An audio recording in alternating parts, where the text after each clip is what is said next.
ईशा को लगा जैसे उसके पैरों तले जमीन खिसक गई हो। वो समझ नहीं पा रही थी कि ये सब अचानक कैसे हो रहा है। तभी विक्रम का फोन भी बजने लगा। उसने फोन उठाया और उसका चेहरा सफेद पड़ गया। क्या? मेरी फैक्ट्री पर रेड? लेकिन क्यों? कौन करवा रहा है ये सब? विक्रम चिल्लाया। विक्रम ने फोन काटा और घबराकर ईशा की तरफ देखा।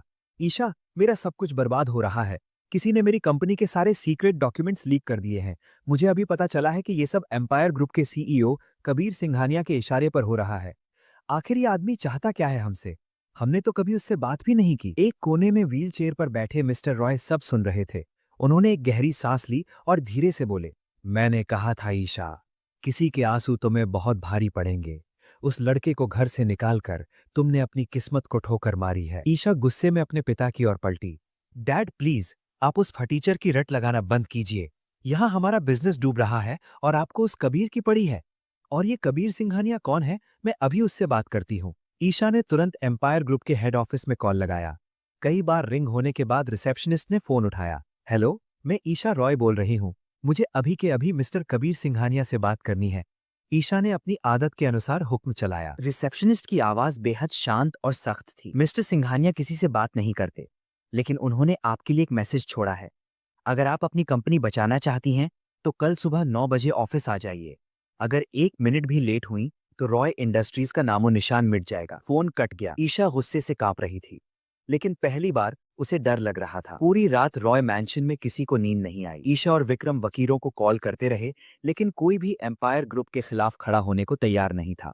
कबीर सिंघानिया का पावर इतना ज्यादा था कि पूरा शहर उसके सामने झुकता था। अगली सुबह ठीक 8:55 पर ईशा और विक्रम एम्पायर ग्रुप की विशाल इमारत टावर के सामने खड़े थे। ये बिल्डिंग आसमान को छू रही थी। काले शीशे वाली ये इमारत किसी किले से कम नहीं लग रही थी। विक्रम ने अपना पसीना पोंछा। ईशा, मुझे अजीब लग रहा है। ये आदमी बहुत खतरनाक है। हमें माफी मांग लेनी चाहिए। चुप रहो विक्रम, ईशा ने अपनी घबराहट छिपाते हुए कहा। मैं ईशा रॉय हूँ। मैं किसी के सामने नहीं झुकती। मैं उसे समझा दूंगी कि ये एक बिजनेस डील है, कोई पर्सनल दुश्मनी नहीं। वे दोनों रिसेप्शन पर पहुंचे। सिक्योरिटी गार्ड्स ने उनकी चेकिंग की, जैसे वे कोई अपराधी हों। ये ईशा के लिए बहुत अपमानजनक था। मिस्टर सिंघानिया 50th मंजिल पर आपका इंतजार कर रहे हैं। रिसेप्शनिस्ट ने बिना उनकी तरफ देखे कहा। लिफ्ट ऊपर जा रही थी। हर मंजिल के साथ ईशा के दिल की धड़कन बढ़ रही थी। 50वीं मंजिल पर लिफ्ट खुली। सामने एक बड़ा सा कॉरिडोर था, जिसके आखिर में एक बड़ा दरवाजा था।